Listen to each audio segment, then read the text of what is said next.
Quarto tópico, o significado do batismo. Nesta lição onde estamos considerando acerca do tema batizado em Cristo, vamos agora nos aprofundar um pouquinho mais sobre o significado, então, deste rito. Como o ato de morrer para si mesmo e de se revestir de Cristo significa vitória? Lembrando que a palavra batismo significa mergulho, né? Batizar é mergulhar alguém num lugar onde só tem água. Então, como o ato de morrer por si mesmo e de se revestir significa vitória. É que quando eu morro para o eu, Cristo em mim ressuscita. Ou Cristo me ressuscita, ele aparece em mim. E se Cristo está em mim, então eu sou vitorioso. Como permaneceremos no pecado para que a graça abunde? De modo nenhum. Revesti-vos do Senhor Jesus Cristo e não tenhais cuidado da carne e das suas concupiscências. Então, quando ele nos convida para morrer, é para facilitar o processo. Outro dia eu caí no meio da rua. Isso assustou muita gente quando a notícia correu, né? E, de repente, eu descobri que eu caí. Na hora que eu caí, eu não senti que eu ia cair. Simplesmente caí. Então, depois eu percebi que estava caído, e aí fui animando, levantando. Eu digo, mas minha mãe bem que avisou que para morrer basta estar vivo, então. E não é que aconteceu comigo que eu ia morrendo? Como que eu fui ressuscitado? Aquilo para mim foi uma graça de Deus, né? Fui despertando, me levantei da morte. Cristo me levantou da morte. No sentido espiritual, qualquer um pode cair também. Sem perceber. Alguns percebem, alguns são avisados, e outras, às vezes, sem perceber, ele pode cair. Sim. E onde pode ter vitória? É descobrindo que está caído, Se levantar. pedir Cristo, salva-me, senão eu pereço. Alguém até falou para mim algo que eu achei interessante. Cristo ressuscitou Lázaro depois de 4 dias. Muita gente não consegue acreditar, porque depois de 4 dias... O corpo já está entrando nos processos. E quando eu falo que Cristo me ressuscitou na hora, todo mundo acredita, porque um desmaio não parece morte, um desmaio é de morte. Mas ele me levantou, e todo mundo acredita que Jesus me levantou. Espiritualmente, repetindo, é a mesma coisa. É Cristo que... É só Cristo pode salvar. É interessante nesta colocação aqui. Então, quando nós morremos, esse ato de morrer, né, em si, significa o esvaziamento do eu, né? E aí fica a nossa alma com um ambiente vazio para Cristo preencher. Eu só me levantei porque caí, né? Exato. Então, se você descobre que está caído, Cristo quer te levantar. E daí nessa experiência, nesta nota, diz assim: assim seremos participantes da natureza divina. Ou seja, agora a natureza divina pode começar a operar dentro do meu coração, porque tem lugar para ela habitar. Sim, sim. Espiritualmente, se você foi levantado... Exatamente. É isso? Então você está nas condições, como diria o irmão Antônio Pinto, propícias. Propícias. Ele gostava de usar esse termo, propício. Então, apenas quando morremos para nós mesmos é que há espaço para Cristo habitar em nós, e Cristo habitando em nós, aí a vitória é certa, né? Sim. Pergunta B. De que modo a imersão total, o mergulho, simboliza a experiência do cristão? Quando nós morremos para o eu e para o pecado, uma expressão do Espírito de Profecia, então uma pessoa que literalmente morre, ela não pode ficar muito tempo sem ser sepultada. Sim. Não pode. E quando ela é sepultada, então está ali a prova de que realmente morreu. Ok? O cristão, quando ele é imergido na água, ele está dando um testemunho público de que morreu para o eu, para o pecado. E logo, que é uma questão de segundo, né? Ele é levantado da água, ele então vai ter uma vida nova. Com um detalhe, né? Nós, nos bastidores, procuramos ver na lição. O detalhe é que ninguém deve ser batizado sem que tenhamos prova de que ela morreu. Uhum. E ninguém deve acreditar que não morreu mesmo depois de batizado. Uhum. Você tem que acreditar, não, eu morri para o pecado. Sim. Se você tem alguma dificuldade, não, mas eu fui batizado. Eu tenho que ser vitorioso. Eu fui ressuscitado. Uhum. Então, são comparações que a gente vive no dia a dia. Sim. E devemos entender as comparações para que não tenhamos uma vida com muito altos e baixos. É uma vida equilibrada. Está errada? Vou abandonar. Voltei a praticar isso? Devo abandonar. Senhor, salva-me. Ok? E há casos, irmão, em que as pessoas pedem até um rebatismo. Uhum. E outras são obrigadas a se rebatizar, porque Alguma coisa aconteceu no processo. isso é lamentável, mas isso acontece. Certo. Melhor ser rebatizado sem ser por força da lei, né? Uhum. E sim pela necessidade espiritual. Uhum. Por No esse, caso, por o esse segundo sentimento, batismo né? por necessidade espiritual, né? Por esse senso natural, né? Isso, De sentir isso essa que a necessidade. lição está trazendo para nós.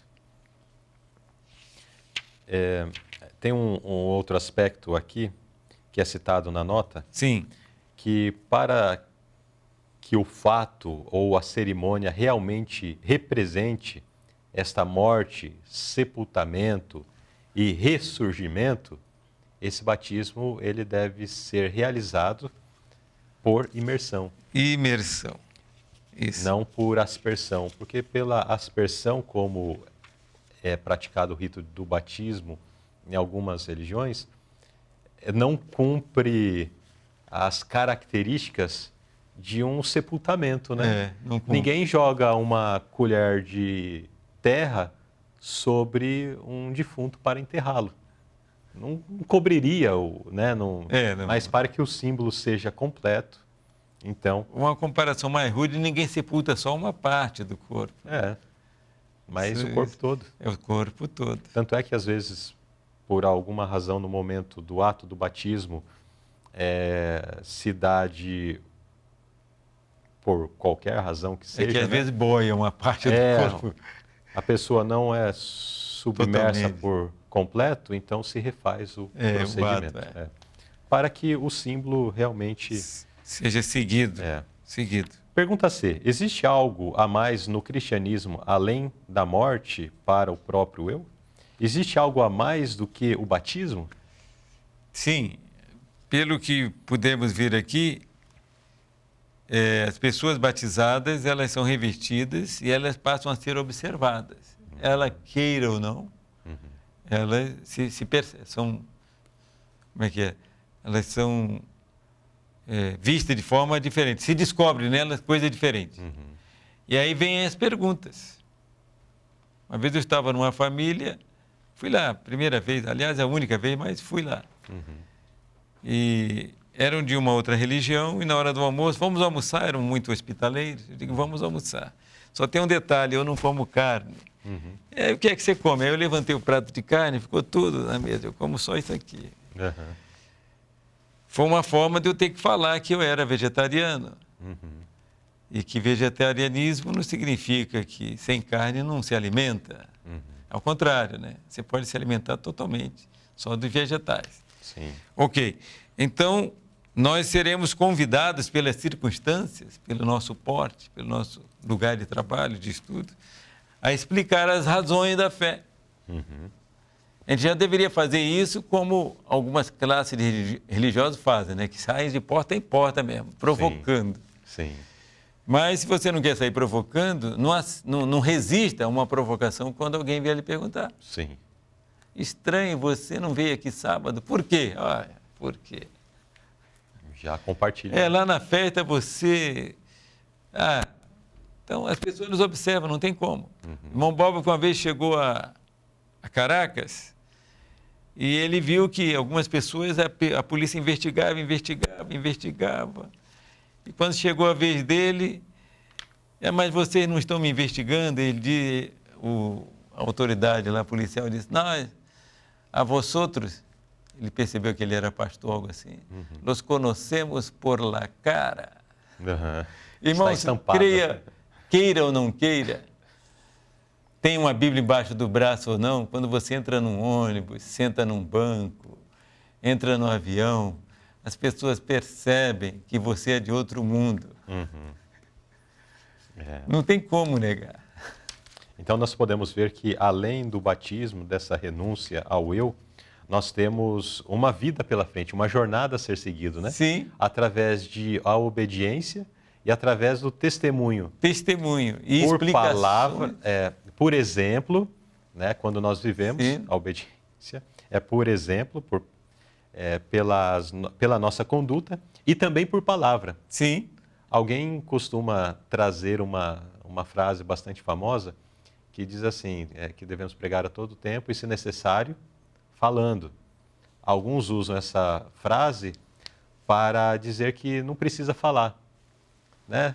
Falar, não, eu prego o meu, meu testemunho. Eu dou o meu testemunho a todo tempo e tal, e se cala. E às vezes, quando tem a oportunidade de falar, não fala. Isso. Então não vamos nos desculpar em relação a isso. Precisamos pregar pela nossa atitude, precisamos pregar também pela nossa palavra. Precisamos compartilhar, irmãos. Por que nós não falamos mais de Cristo? Por que não falamos mais do amor de Cristo às pessoas? Talvez o grande questionamento que fica é se de fato Cristo tem preenchido o nosso coração. Se Cristo preenche o nosso coração, nós vamos falar. Você compra um carro novo, o que você faz? Fala para todo mundo, quer mostrar para os amigos e tal. A criança recebe um brinquedo novo, quer mostrar para todo mundo. Você realizou uma viagem dos seus sonhos, foi lá para não sei aonde, era a sua viagem dos sonhos.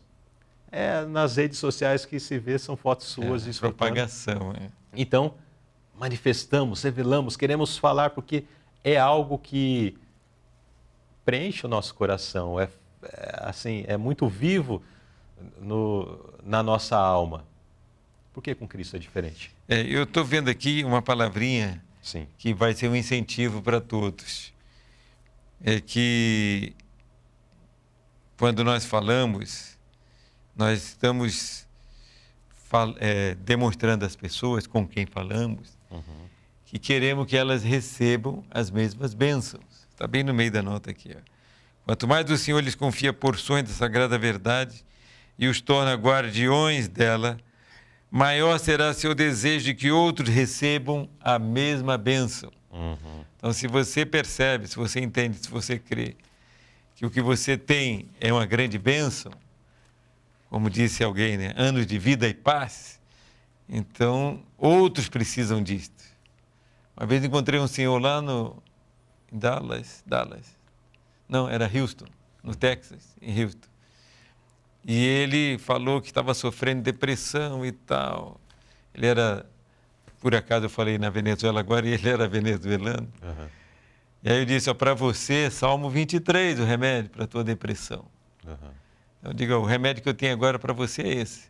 Então, eu acho que não sofro de depressão.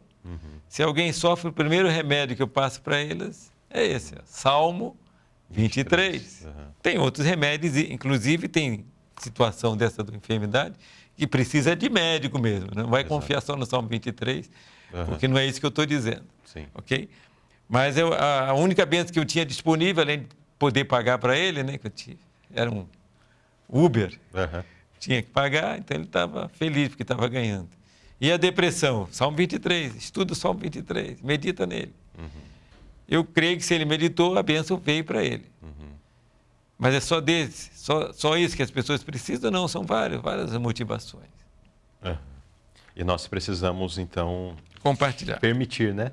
Sermos instrumentos nas mãos de Deus, condutos de luz às pessoas que estão aí perecendo nesse mundo de trevas, né? Assim é. Então, o batismo assinala apenas o início de uma etapa maravilhosa quando estamos em Deus. Amém. Olá, caros irmãos e amigos da comunidade reformista. Tenho uma mensagem muito especial para transmitir a todos vocês. A lição da Escola Sabatina é um valioso guia de estudo da Bíblia que nos ajuda a crescer espiritualmente e nos prepara para a vinda de Jesus. Cada trimestre aborda um novo tema, trazendo lições semanais que nos desafiam a aplicar os ensinamentos bíblicos em nossa vida diária. Estamos agora em meio ao período de assinaturas e você precisa aproveitar o tempo e garantir a lição para o próximo ano. Procure o tesoureiro da sua igreja ou o evangelista da sua região e, caso não tenha o contato deles, acesse o site reformistas.org.br/contatos. Oferecemos opções de assinaturas de lição da Escola Sabatina para diversas faixas etárias: maternal, crianças de 2 e 3 anos, tesouros infantis, crianças de 4 a 8 anos, a lição do Pequeno Pesquisador para crianças de 9 a 12 anos, também temos a lição dos adolescentes, a partir dos 13 anos, e a lição dos adultos. Cada uma é adequada ao nível de compreensão da respectiva faixa etária. Além das lições, você pode escolher outras opções de assinatura que lhe fornecerão mais materiais para o seu crescimento espiritual, como os devocionais, que abrangem as meditações diárias e a meditação de pôr do sol, tanto para receber o sábado quanto a nova semana. Não deixe para depois. Faça a sua assinatura da lição da Escola Sabatina agora mesmo e garanta seu alimento espiritual para o ano de 2024. Você ficará maravilhado com as bênçãos que Deus reservou para você e a sua família.